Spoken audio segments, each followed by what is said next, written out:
Bismillahirrahmanirrahim. Assalamualaikum warahmatullahi wabarakatuh. Alhamdulillahilladzi ja'ala syahra Ramadan alladzi unzila fihi al-Qur'an. Allahumma shalli ala sayyidina wa maulana Muhammad wa ala alihi wa ashabihi ajma'in, amma ba'd. Hadirin yang dimuliakan oleh Allah, alhamdulillah, pada kesempatan yang berbahagia ini izinkanlah kami menyampaikan sedikit tentang bagaimana cara untuk membumikan Al-Quran. Sebagaimana yang kita ketahui bersama, bahwa hampir tiap tahun umat muslim mengadakan peringatan nuzulul Quran. Untuk apa kita peringati nuzulul Quran? Satu, tentunya yang menjadi tujuan utama agar supaya Al-Quran betul-betul bisa menjadi hudan, bisa menjadi petunjuk bagi kita semua. Yang menjadi titik persoalan adalah kita mau jadikan Al-Quran sebagai petunjuk, tetapi kadang kita juga tidak paham apa yang dimaksudkan oleh Al-Quran tersebut. Olehnya itu jamaah sekalian, langkah pertama yang mesti kita lakukan adalah biasakan membaca Al-Quran. Untuk membumikan Al-Quran tidak ada jalan lain. Perintah Al-Quran di ayat yang pertama yang Allah turunkan kepada melalui malaikat Jibril, Allah turunkan kepada Nabi Allah Muhammad SAW satu perintah untuk membaca. Iqra bismi rabbik, bacalah dengan nama Tuhanmu. Dan ketika ayat ini diturunkan kepada Rasulullah, apa jawaban Nabi? Ma ana biqari, saya tidak bisa membaca. Nanti 3 kali Rasulullah ulang ma ana biqari, barulah Rasulullah bisa mengucapkan Iqra bismi rabbikal ladzi khalaq. Ada ulama yang menarik sebuah hikmah di balik pengulangan tersebut, bahwa tidak ada di dunia ini didapatkan secara instan. Sekali bernabi saja itu butuh proses untuk mengetahui sesuatu, dengan izin Allah tentunya. Saya teringat pernah ditanya salah seorang ibu-ibu, dia bilang begini, Ustaz, saya takut membaca Quran. Kan di Sulawesi ada orang Sulawesi punya tradisi, ketika dia ada keluarganya yang berpulang ke rahmatullah, maka biasanya ada khataman Quran setiap malam. Nah, orang yang diundang untuk menghatamkan Quran ini biasanya orang-orang yang lancar bacaan Quran. Taruhlah misalnya seperti hafiz Quran. Ada ibu yang mengatakan, Ustaz, saya tidak mau baca. Begitu saya sodorkan Al-Quran, dia menolak. Saya tidak mau baca, Ustaz. Kenapa? Bacaan saya tersendat-sendat. Ya. Saya bilang, kenapa memang ibu kalau tersendat? Ada yang memahaminya begini. Kata nenek saya, katanya dulu, ya menurut ibu itu, nenek saya dulu bilang, Ustaz, kalau kita membaca Al-Quran dengan tersendat-sendat, maka rohnya atau yang kita bacakan itu, rohnya akan terkatung-katung antara bumi dan langit. Saya bilang, itu sebenarnya pemahaman yang keliru, Ibu.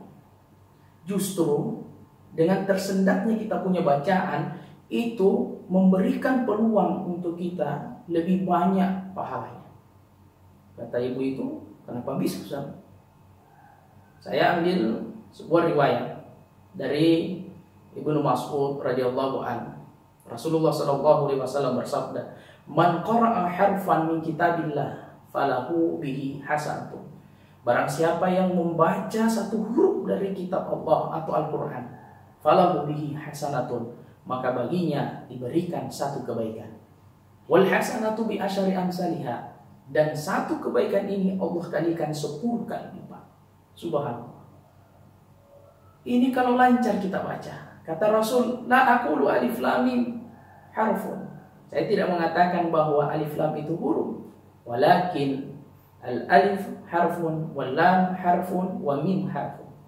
Jadi sudah 3 huruf kita baca. Nah, kalau itu lancar kita membaca apa?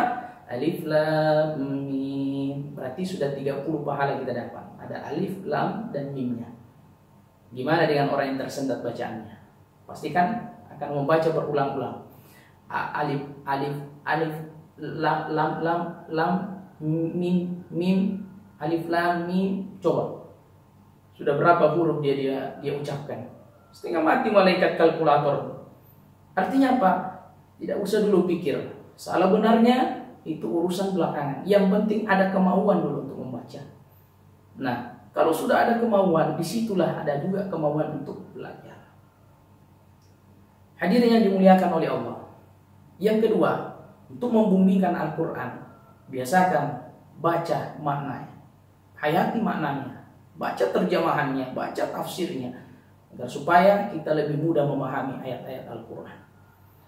Terus yang ketiga, ajarkan ayat-ayat Al-Quran ini kepada anak cucu kita, agar kelak ketika kita meninggal dunia ada pahala kiriman. Dengan kata lain, ketika amal seseorang terputus nantinya disebabkan oleh kematian, maka akan ada pahala kiriman daripada pahala jariah yang kita lakukan. Salah satu yang Rasulullah sebutkan di dalam riwayat tersebut adalah adanya anak soleh yang senantiasa mendoakan orang tua. Ini baru sekedar mendoakan, belum menghatamkan Quran. Saya teringat salah satu kisah dalam kitab Irsyadul Ibad ila Sabilir Rasyad karangan Syekh Zainuddin bin Abdul Aziz Al-Maribari. Dalam kitab itu disebutkan ada seorang pemuda yang sementara bermimpi. Dia melihat para ahli kubur ini sementara mengantri, seakan-akan mencari sesuatu. Di sisi lain, dia melihat penghuni kubur yang lain ini tidak ikut mengantri, cuma santai-santai saja di atas kuburnya.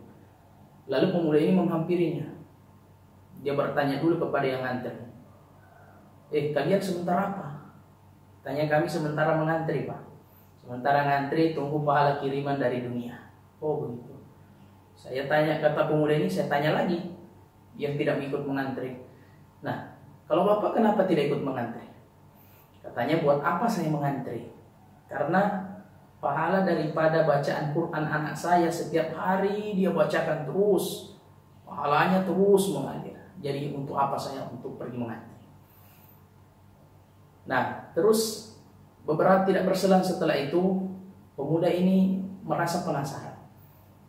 Nah, ketika dia bertanya kepada orang yang tidak mengantri tadi, dalam artian tidak ikut mengantri pahala, dia penasaran, siapa sih anaknya? Di mana sih itu anaknya? Kata yang tidak mengantri tadi itu, kalau kau mau ketemu sama anak saya, ada anak saya sementara berdagang, biasanya dagang itu di pasar tiap pagi. Cari dia, biasanya mulutnya itu bergerak berkomat kamit. Kalau mulutnya berkomat kamit, itu menandakan bacaan Qur'annya juga jalan. Walhasil, ringkas kisahnya, setelah pemuda ini terbangun, dia pun pergi cari pemuda itu.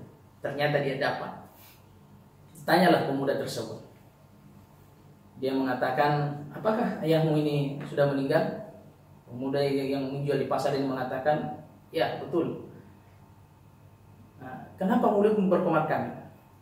Ya, kata pedagang itu mengatakan, saya berkomat kamit begini lagi menghatamkan Al-Quran untuk orang tua saya. Subhanallah, luar biasa berkahnya. Nah, tidak berselang lama setelah itu, pemuda ini kembali bermimpi. Di dalam mimpinya, dia melihat orang yang mengantri tadi, orang yang tidak mengantri tadi, ikut lagi mengantri. Jadi tidak santai lagi seperti biasanya. Lalu pemudanya mengatakan, Bapak kenapa ikut ngantri? Biasanya kan duduk santai saja, tunggu pahala kiriman. Lalu ya bapak tadi yang ikut mengantri mengatakan, itu dulu. Sekarang tidak lagi. Kenapa? Karena anak saya sudah kembali juga ke rahmatullah. Akhirnya pemuda ini terbangun, dia ingin cari tahu kebenarannya. Dia kembali berjalan ke pasar, dia cari orang yang pernah ditemuinya. Lalu dia mengatakan kepada masyarakat sekitar atau penduduk pasar itu, mengatakan, yang engkau cari itu sudah tidak ada, sudah berpulang ke rahmatullah.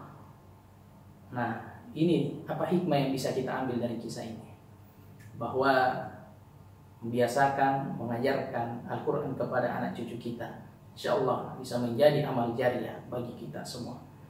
Hadirin yang dimuliakan oleh Allah, inilah mungkin berapa hikmah nuzulul Quran pada tahun ini.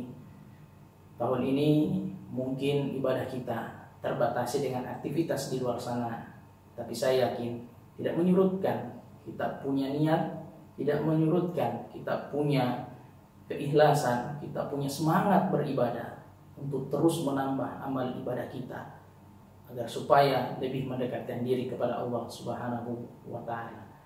Hadirin yang dimuliakan oleh Allah, inilah yang sempat kami sampaikan. Mohon maaf atas segala kekurangan. Wallahul hadi ila siratal mustaqim. Assalamualaikum warahmatullahi wabarakatuh.